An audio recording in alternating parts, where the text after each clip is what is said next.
Disclaimer: this video is not meant to degrade anyone. Please don't feel personally offended by anything mentioned in this video. This is just my opinion regarding IB and it's not to be taken too seriously. I mean, yes, seriously, but please don't feel offended by anything I say in this video. Thank you.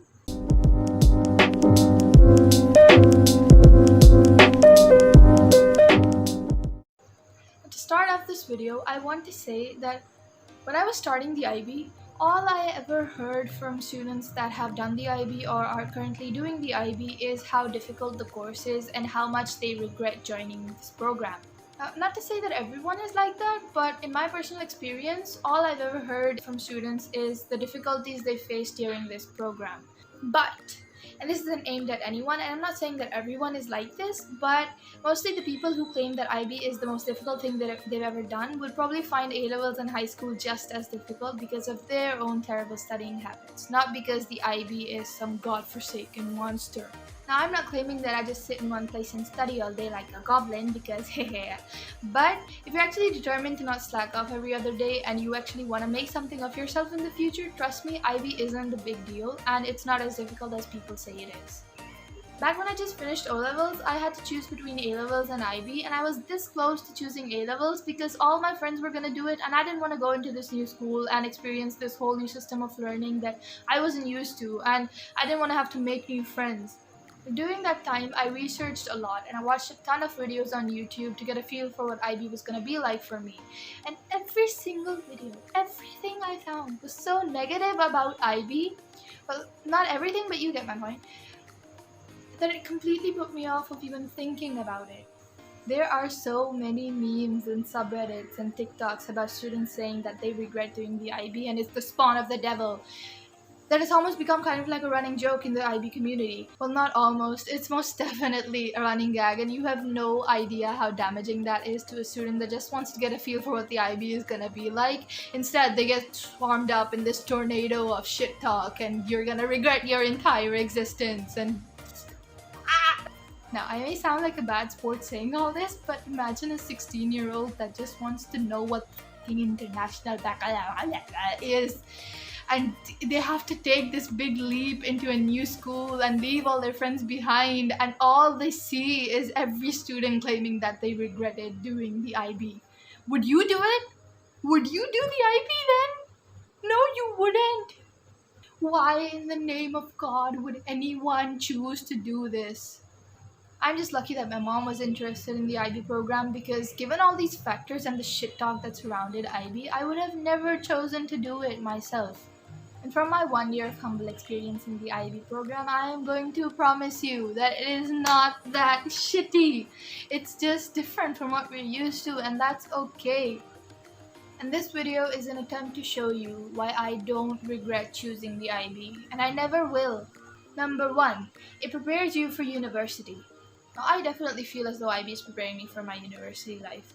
During my O-levels, I had the worst habit of procrastinating, and since there wasn't anything other than tests and exams to worry about, I would leave everything up to the final week, and once every 6 months, I would go into full-on panic mode because I didn't even know where to start studying. But ever since I've started the IB, even without any conscious effort, I've begun to complete my assignments a week or two prior and started studying for exams a month or two before. Maybe that was because I just wanted to get in my teacher's good books, but does it matter? No. I knew I had to work smarter if I wanted to get good grades, and that I couldn't expect teachers to hold my hand and guide me through everything. And so my time management and self-management skills improved significantly. Since the start of my first year, I began devoting like 1 to 2 hours every day to revising and catching up to everything that had been taught up till then. And I have never had to pull an all-nighter or even stay up late because of schoolwork. Most of the type of assignments you're going to receive in university are going to be similar to the ones that you've already had experience with in the IB program. So not only are you going to be able to handle the difficulty level of your university courses better, but you're going to save a lot of time trying to navigate the structures of the task because you're already familiar with the concept. And you're just automatically going to perform better than the average student because you've already had experience writing research projects or academic articles. Number 2, who says you can't enjoy the summer of DP1? Who said that? Who? Obviously, a lot of people say that, so I'm putting this in, otherwise I have no reason to. Now, I haven't had to sacrifice my summer and have had plenty of time to do the things that I love to do. Well, social distancing is good. Even if you decide to give even 1 hour every day for your 3 months of summer, you'll be giving 90 hours to your work, which is more than enough for TOK and the extended essay. You can easily make rough drafts of these projects and still be able to enjoy your time then. Number 3. Surprise, surprise, your social life suffers no damage. There's this misconception that IB students have no life, which isn't true because I'm breathing, aren't I? Dumbass. Now, all I do to keep up with the work at school is I take like 1 to 2 hours every day to make notes and revise and do a portion of my assignments. And I'm free at like 5 to 6 p.m. and I have more than enough time to do drugs and sell children on the black market. 4. Cash is taken so for granted I can't even. Many people view cash from the point of view that it holds literally no significance to your university life and it's just a burden that you have to get over with. But literally, the school is encouraging you to take a break from your academics and go out and do the things you love and do your hobbies. I literally can see no downside to cash. And ever since I began recording and reflecting the things that I do for Cass, I began to enjoy them way more. Even this YouTube channel is meant to be like a project for Cass. Do the things you love and explore new hobbies, and there is no possible way that you could get tired of Cass. Number 5. The 6 subjects. Now, instead of thinking about it from the point of view of having to do 3 extra subjects that you wouldn't have to do in A levels, think of it as the opportunity to explore the fields that you've always been interested in. Now, take for example, I've always been interested in studying psychology, but I knew I didn't want to make a career out of it. And if I'd done A levels, I would have never been able to take on psychology along with the 4 subjects that were compulsory for my field in university. But because the subjects in IB are divided into standard and higher level, it's easier to broaden your learning without feeling like it's a burden. Number 6. Attention from teachers. Now, I'm not sure if this will be the case for you, but in my school, the IB section is separate from the A level section, and so the teachers can give a lot of attention to individual students. This is a huge benefit because the teachers are very willing to give you extra time if you're lacking in their subject. Now, the number of students that are going to be in your batch leads me on to my next point, which is university applications. One of the biggest benefits that I've noticed studying in a program that has a small number of students is that the career advisor is so attentive to the needs of every single student instead of the 200 students that were going to be in A levels if I'd done that instead. There's just no possible way that one single career advisor could attend to the needs of all those students fairly. And trust me, you need someone who isn't too occupied because your university application is going to be the most significant thing for like the next 6 years of your life. And to get into a good university, you need to write a good application. And to write a good application, you need someone who can guide you through every step of the way.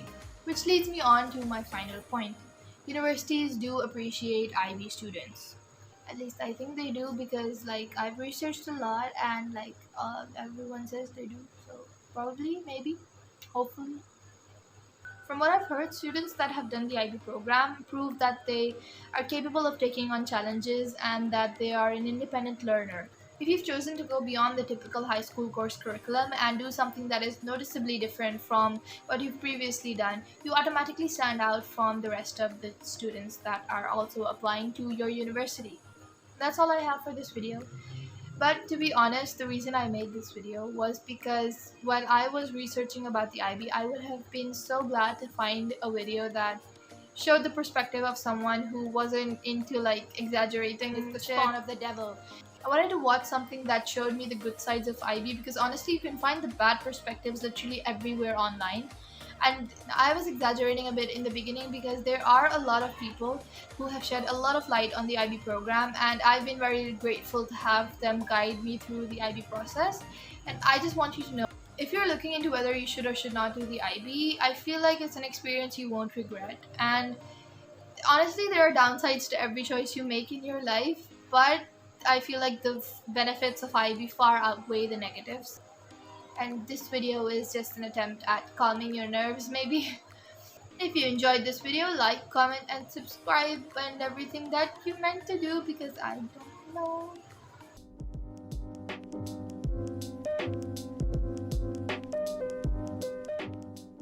Anyway, that has not been the case for me because I just